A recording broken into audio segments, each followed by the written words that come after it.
Singarayakonda railway స్టేషన్లో జరుగుతున్న platform అభివృద్ధి పనులను చూద్దాం.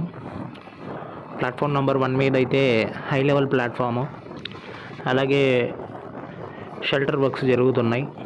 ఇక్కడ ఎంట్రన్స్ ఎంతవరకు ఉందో అక్కడ వరకు గ్రానైట్ ఫ్లోరింగ్ కూడా చేసేసారు.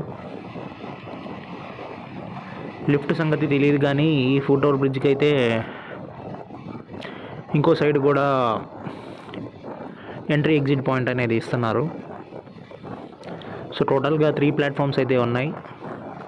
థర్డ్ వన్ అయితే ప్రస్తుతానికి ఆపరేషనల్ కాదు, అది థర్డ్ లైన్కి రిలేటెడ్.